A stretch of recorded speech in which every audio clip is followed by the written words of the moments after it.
सहनाववतु सहनौ भुनक्तु सह वीर्यं करवावहै तेजस्विनावधीतमस्तु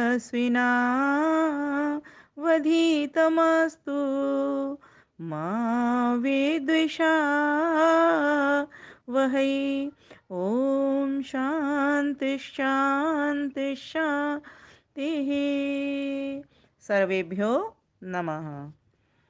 तो पिछले 50वें भाग में हमने जाना था कि जो कहा जाता है कि शास्त्रों में परस्पर विरोध है, ऐसा नहीं है।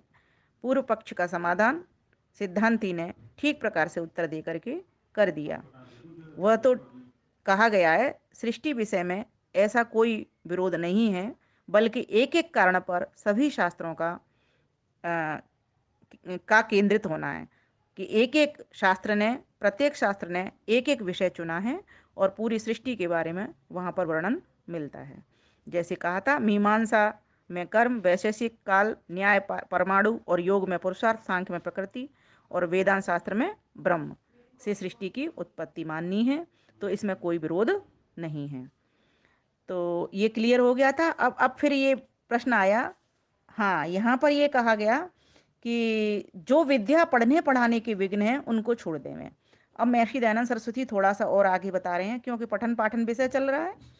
तो जो भी विद्या पढ़ने पढ़ाने के जो विघ्न हैं उनको छोड़ दें, क्योंकि उनमें पढ़ेंगे हम तो सब गड़बड़ हो जाएगा। जैसा कुसंग अर्थात दुष्ट विषयी जनों का संग, दुष्ट व्यसन जैसा मद्य आदि सेवन और वेश्यागमन आदि, बाल्यावस्था में विवाह अर्थात 25 वर्षों से पहले पुरुष और 16 वर्ष से पूर्व स्त्री का विवाह हो जाना, पूर्ण ब्रह्मचर्य न होना, राजा माता पिता और विद्वानों का प्रेम, वेदांत शास्त्रों के प्रचार में न होना, अति भोजन करना, अति जागरण करना, पढ़ने पढ़ाने परीक्षा लेने व देने में आलस्य व कपट करना, सर्वोपरि विद्या का लाभ न समझना, ब्रह्मचर्य से वीर्य बल बुद्धि पराक्रम आरोग्य राज्य धन की वृद्धि न मानना, ईश्वर का ध्यान छोड़ के अन्य पाषाण आदि जड़ मूर्ति के दर्शन पूजन में व्यर्थ समय खोना, माता पिता अतिथि और आचार्य विद्वान इन सत्य मूर्तिमानों की सेवा और संग न करना, वर्णाश्रम के धर्म को छोड़ करके ऊर्ध्व पुंड्र त्रिपुंड तिलक कंठी माला धारण एकादशी त्रयोदशी आदि व्रतों में लगे रहना,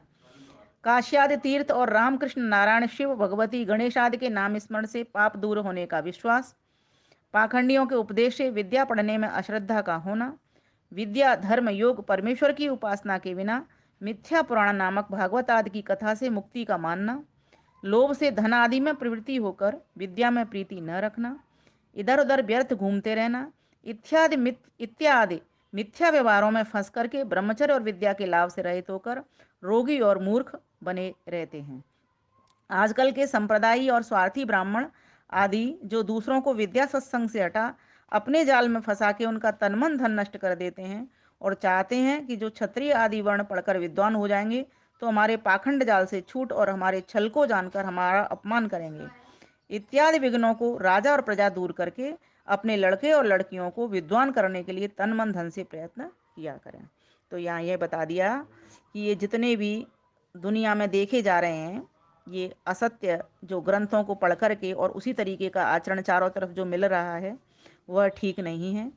लड़के लड़कियों की विवाह की आयु को सही रखें, जब परिपक्व बच्चे हो जाएं, पढ़ लिख जाएं, उसके बाद उनकी शादी विवाह हो। और विद्या के में कभी भी पढ़ने और पढ़ाने में आलस्य न करें, अधिक भोजन करना, अधिक जागना, है ना, छल कपट करना, आलस्य करना, विद्या के लाभ को नहीं समझना, है ना, उल्टी सीधी जगहों पर जा कर के समय को नष्ट करना, है ना, और सिर्फ इन्हीं चीज़ों में ही लगे रहना, त्रिपुंड तिलक कंठी माला धारण। मना नहीं है, ऐसा नहीं है, लेकिन उनका कहने का भाव यहाँ पर केंद्रित क्यों कर रहे हैं कि ऐसा उन्होंने सब कुछ देखा कि लोग बस इसी को ही पूजा पाठ मान लेते थे। जो जिसने तिलक लगा लिया, जिसने माला पहन ली, है ना, जिसने एकादशी का व्रत कर लिया, वो ये सोचते थे कि यहीं इसी से मुक्ति हो जाएगी। जबकि मुक्ति करने के लिए तो पूरा योगाभ्यास करना पड़ता है। योग के अष्टांग जो यम नियम आदि हैं इनका पालन करना पड़ता है, और ये तो बहुत कठिन काम है ना। और ऐसे ही जो गुरुडम प्रथा चल रही है, गुरु जी खुद को ही भगवान बताने लग जाते हैं, तो ऐसे लोगों से दूर रहना। इसी प्रकार से ब्राह्मणों ने भी अपना एक बना रखा है कि ब्राह्मण ही इस वेद को पढ़ेंगे, उनको भी हटाना है हमको। इस बात को भी सभी वर्णों के लिए परमात्मा ने हमको छूट कहा है कि सभी वर्ण वेद पढ़ा करें, वेद का लाभ लिया करें। और जो नहीं पढ़ सकता है ना, जो मूर्ख ही रह जाता है, तो फिर उसको शूद्र कह दिया। शूद्र से मतलब यहाँ पर कोई नीची जात नहीं है, वो सेवा का काम करेगा। सबके अपने से कर्मों के आधार पर ये वर्ण व्यवस्था है। तो ये तो वेद इसका प्रतिपादन कर रहा है, वेद कह रहा है, और वेद की बात सत्य भी है। जिसके भीतर जो योग्यता होगी वो वही काम तो करेगा। वर्ण क्या है? वर्ण भी तो योग्यता है। अब कोई भी किसी के घर में जन्म ले ले, अगर उसके पास जिस तरह की योग्यता है वो उसी तरीके के वर्ण का कहलाएगा। अगर ज्ञान की योग्यता है तो ब्राह्मण कहलाएगा, रक्षा की योग्यता है क्षत्रिय कहलाएगा। जिसमें जो जो अधिक योग्यता है वो उस वर्ण का कहलाएगा। थोड़ी थोड़ी योग्यता तो सभी के भीतर सभी वर्णों की रहती ही रहती है।